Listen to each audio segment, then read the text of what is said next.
जी आपके पास सारे प्रॉब्लम का सॉल्यूशन है। तुम इतना मत सोचो, अभी तो तुमको बहुत मेहनत करनी है। मेहनत करने तो आया हूँ भाभी जी। अच्छा सुनो, घबराहट में अपने जेबों में कोई सुराग ढूंढ रहा था। उसे बस एक नैपकिन मिला जिस पर एक फोन नंबर लिखा था, रिया का नंबर। उन्होंने अगले कुछ घंटे पिछली रात की घटनाओं को याद करने में बिताए, किसने क्या किया, कौन कहाँ गया, और सबसे जरूरी बात, वो इन औरतों को कैसे ढूंढेंगे। ये नशे में की गई पहेली सुलझाने जैसा था। जब वो लोग उम्मीद हारने वाले थे, तोतों का एक झुंड उनके शैक पर आ गया। एक जिद्दी तोता करण के सर पर बैठ गया, हिलने का नाम नहीं ले रहा था। उसके पैर में एक छोटा सा लिपटा हुआ नोट बंधा था। सूर्यास्त के समय बरगद के पेड़ के नीचे मिलो, उस पर लिखा था, और बियर लाना। बस इतना लिखा था। बरगद का पेड़ एक मशहूर जगह थी, एक विशाल पुराना पेड़ जिसकी शाखाएं दूर तक फैली हुई थीं। और जाहिर है तोतों के जरिए भेजे गए गुप्त संदेशों के लिए भी यही जगह थी। किसे पता था। जैसे ही सूरज ढलने लगा, बीच पर लंबी परछाइयां पड़ने लगी। वो लोग नर्वस होकर अपनी बियर पकड़े इंतजार कर रहे थे। उन्हें ज्यादा इंतजार नहीं करना पड़ा। औरतें आ गईं, पहले से भी ज्यादा खूबसूरत लग रही थी, लेकिन इस बार उनके चेहरे के भाव अलग थे। पहले वाली चुलबुली अदा गायब थी, उसकी जगह एक ठंडा रवैया था। हमें बात करनी है, रिया ने कहा। उसकी आवाज में दृढ़ता थी। हम जानते हैं कि तुम कौन हो। वो लोग जम गए। क्या उनकी बीवियों को उनके इस एडवेंचर के बारे में पता चल गया था?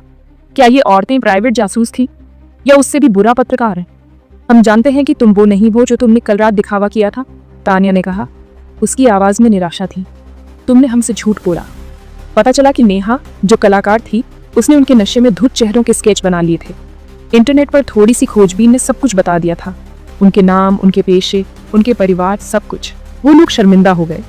उन्होंने कहूत को समझाने की कोशिश की, माफी मांगी, बहाने बनाए। उनका झूठ बोलने का कोई इरादा नहीं था, उन्होंने कहा। वो बस उस पल में बह गए थे, लेकिन नुकसान हो चुका था। औरतें आहत थीं, गुस्से में थीं, और सबसे ज्यादा निराश थीं। तुम वो मर्द नहीं हो जो हमने सोचा था, अनन्या ने धीरे से कहा। उसकी आवाज में उदासी थी, और इसके साथ ही वो मुड़ी और चली गई, उन मर्दों को वहीं खड़ा छोड़कर, उनकी बियर भूली हुई, उनके झूठ का बोझ उनके दिलों पर भारी। जैसे ही उन्होंने औरतों को भीड़ में गायब होते देखा, उनके दिल में एक गहरा दुख भर गया। उन्होंने सिर्फ औरतों को ही नहीं खोया था, बल्कि कुछ और जरूरी खोया था, खुद का एक हिस्सा। वो गोवा में भागने आए थे अपनी जवानी को वापस पाने के लिए। इसके बजाय उन्हें कुछ और ही मिल गए, अपनी खुद की नाखुशी। वो लोग घर लौटे, बदले हुए इंसान। गोवा की ट्रिप एक आफत थी, शराब और गलत फैसलों से भरी हुई, लेकिन ये एक चेतावनी भी थी। उन्होंने इतना समय अपनी परेशानियों से भागने में बिताया था कि वो भूल गए थे कि असल में कैसे जीना है। अजय ने आखिरकार अपनी बीवी से वो बात करी जो उसे बहुत पहले करनी चाहिए थी। उस रिश्ते में फिर से वो चिंगारी जगाई जो कई सालों से गायब थी। रोहित ने अपने बच्चों के साथ समय बिताना शुरू किया। उसे एहसास हुआ कि परिवार बहस जीतने से ज्यादा जरूरी है। करण का राइटर्स ब्लॉक खत्म हो गया। उसकी जगह अपनी बीवी के प्यार और साथ के लिए एक नई कदर आ गई। और देव नेहा के साथ अपनी छोटी सी मुलाकात से प्रेरित होकर फिर से पेंटिंग करने लगा। उसके कैनवस रंगों और जिंदगी से भर गए। उन्होंने सीखा कि कभी कभी जिंदगी का मजा किसी खास जगह या छोटे मोटे रोमांस में नहीं होता, ये रोजमर्रा के पलों में होता है, परिवार और दोस्तों के प्यार में, जिंदा होने की छोटी छोटी खुशियों में। उन्होंने सीखा कि बड़े होने का मतलब बूढ़ा होना नहीं होता। और सबसे जरूरी बात, उन्होंने सीखा कि खुद के सबसे अच्छे रूप को फिर से खोजने में कभी देर नहीं होती। अर्जुन और सिया की शादी बड़े धूमधाम से हुई। ये शादी उनके परिवार और दोस्तों के लिए एक यादगार पल था। सारे रस्मों रिवाजों के बाद अब बारी थी उनके हनीमून की। दोनों बहुत उत्साहित थे और एक नई यात्रा की शुरुआत करने के लिए तैयार थे। दोनों हनीमून मनाने के लिए एक पुरानी हवेली रिसोर्ट पहुंचे। हवेली बहुत खूबसूरत थी, जैसे किसी पुराने जमाने की कहानी से निकली हो, लेकिन उसके साथ एक अजीब सी खामोशी भी थी। हवेली के चारों ओर एक रहस्यमयी सन्नाटा पसरा हुआ था। हवेली के जो स्टाफ काम करते थे वो थोड़े अजीब से लग रहे थे। उनके चेहरे पर एक अनजाना डर और बेचैनी थी। उनकी आंखों में डर साफ दिखाई दे रहा था। ऐसा लग रहा था जैसे वे कुछ छुपा रहे हों। अर्जुन और सिया अपने कमरे में गए। वे दोनों इस नए अनुभव को लेकर बहुत उत्साहित थे। कमरा बहुत बड़ा और शानदार था। वहां की सजावट और पुरानी चीजें बहुत आकर्षक थीं। एक बड़ी सी खिड़की से बाहर का नजारा दिख रहा था। बाहर का दृश्य बहुत ही मनमोहक था, लेकिन कमरे में एक अजीब सी गंध थी। ये गंध बहुत पुरानी और रहस्यमयी लग रही थी, जैसे बहुत सालों से बंद पड़ा। कमरे की दीवारों पर धूल की मोटी परत जमी हुई थी। सिया ने यह बात अर्जुन से कही। उसने अर्जुन को बताया कि उसे यह जगह कुछ अजीब लग रही है। अर्जुन ने उसे चुप करा दिया। उसने सिया को समझाया कि यह सब उसकी कल्पना है। उसने कहा कि सब ठीक है, तुम बेकार में डर रही हो। अर्जुन ने सिया को शांत करने की कोशिश की। रात का खाना हवेली के बगीचे में लगा था। बगीचे की सजावट बहुत ही सुंदर थी। ठंडी हवा चल रही थी। हवा में एक अजीब सी ठंडक थी। पेड़ों की पत्तियां हिल रही थीं। यह दृश्य बहुत ही रहस्यमय लग रहा था। सिया को थोड़ी बेचैनी हो रही थी। उसे ऐसा लग रहा था जैसे कोई उन्हें देख रहा है। उसकी बेचैनी बढ़ती जा रही थी। उसने अर्जुन से कहा कि उसे डर लग रहा है। सिया ने अर्जुन को अपनी चिंता बताई। अर्जुन ने उसे अपने पास खींच लिया। उसने सिया को गले लगाकर उसे सांत्वना दी। उसने कहा कि डरो मत, मैं तुम्हारे साथ हूँ। अर्जुन ने सिया को भरोसा दिलाया कि सब ठीक है। खाना खाने के बाद दोनों अपने कमरे में आ गए। वे दोनों बहुत थके हुए थे। अर्जुन थका हुआ था। वह तुरंत सो गया। उसकी थकान साफ दिखाई दे रही थी, लेकिन सिया की आंखों में नींद नहीं थी। वह बहुत बेचैन थी। उसे आसपास कुछ अजीब आवाजें सुनाई दे रही थीं। ये आवाजें बहुत डरावनी थीं। उसने अर्जुन को जगाने की कोशिश की। सिया ने अर्जुन को हिलाकर उठाने की कोशिश की, लेकिन अर्जुन की नींद नहीं खुली। वह गहरी नींद में सोया हुआ था। अचानक सिया को खिड़की पर एक परछाई दिखाई दी। वह परछाई धीरे धीरे हिल रही थी, जैसे कोई उसे देख रहा हो। उसकी धड़कनें तेज हो गईं और उसने ध्यान से देखने की कोशिश की। उसने डर के मारे अपनी आंखें बंद कर लीं। उसे लगा कि अगर उसने और देखा तो कुछ भयानक हो जाएगा। जब उसने फिर से आंखें खोली तो परछाई गायब हो चुकी थी। खिड़की के बाहर अब कुछ भी नहीं था, सिर्फ अंधेरा। सिया को लगा कि शायद उसे नींद में दिखाई दिया होगा। उसने खुद को समझाने की कोशिश की कि यह सिर्फ उसका वहम था। सुबह हुई तो सिया ने अर्जुन को रात की सारी घटनाएं बताईं।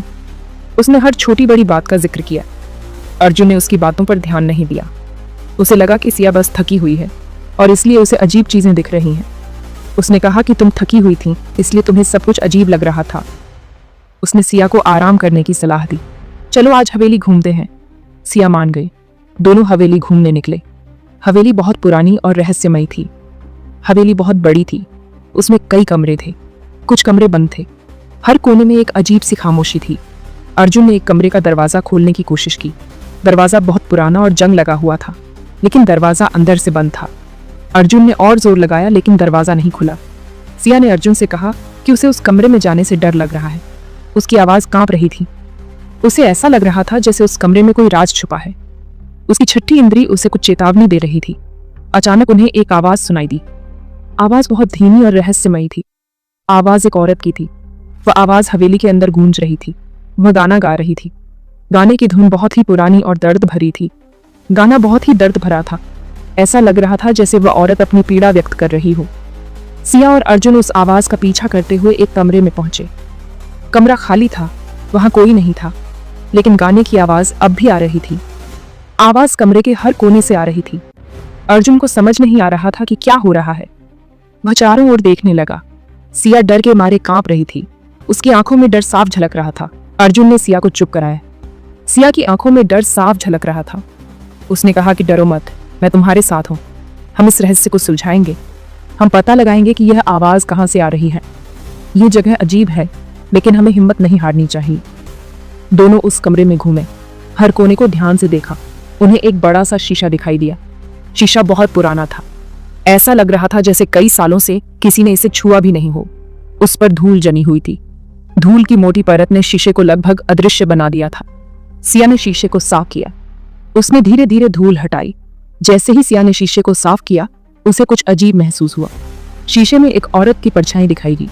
वह परछाई बहुत ही धुंधली थी। औरत ने लाल रंग की साड़ी पहनी हुई थी। उसकी आंखें बहुत ही डरावनी थीं। उसके बाल खुले हुए थे। बालों की लटें उसके चेहरे पर गिर रही थी। उसके चेहरे पर एक अजीब सी मुस्कान थी। वह मुस्कान सिया के रोंगटे खड़े कर देने वाली थी। सिया डर के मारे चीख पड़ी। उसकी चीख पूरे कमरे में गूंज उठी। अर्जुन ने सिया को पीछे खींच लिया। उसने सिया को अपने पास खींचकर सुरक्षित महसूस कराया। जब उसने फिर से शीशे की तरफ देखा तो परछाई गायब हो चुकी थी। शीशा अब बिल्कुल सामान्य लग रहा था।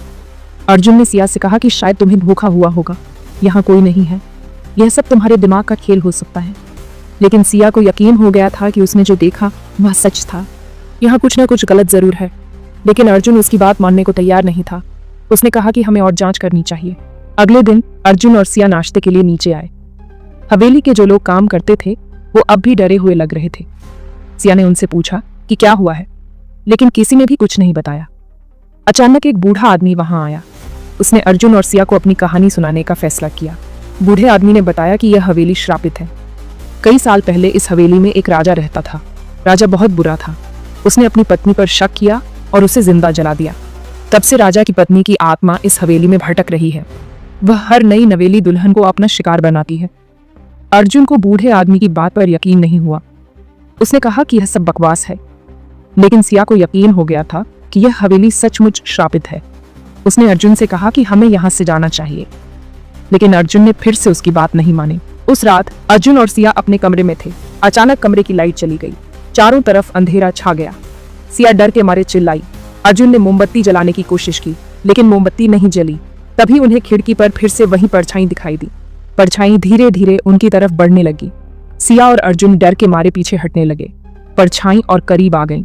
अब सिया और अर्जुन उस औरत का चेहरा साफ साफ देख सकते थे। औरत बहुत डरावनी लग रही थी। उसकी आंखों से आग निकल रही थी। औरत ने अर्जुन की तरफ हाथ बढ़ाया।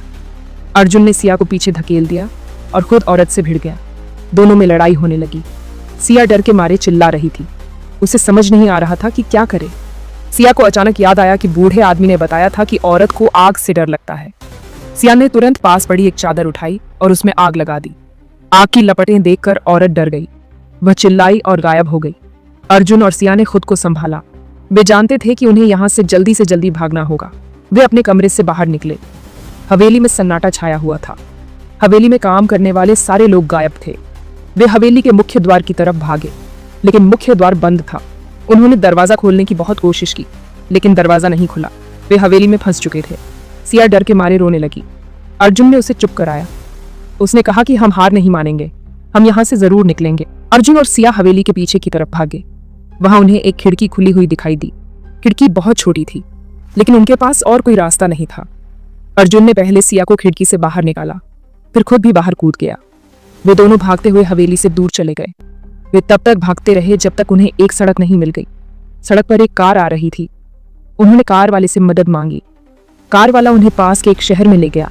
शहर पहुंचकर उन्होंने पुलिस को सारी घटना की जानकारी दी। पुलिस हवेली पहुंची, लेकिन उन्हें वहां कोई नहीं मिला। हवेली पूरी तरह से खाली थी। पुलिस को बूढ़े आदमी की लाश एक कमरे में बंद मिली। ऐसा लग रहा था जैसे किसी ने उसे मार डाला हो। अर्जुन और सिया अपने घर वापस आ गए, लेकिन हवेली की घटना ने उन्हें बहुत डरा दिया था। सिया को अब भी रात में बुरे सपने आते थे।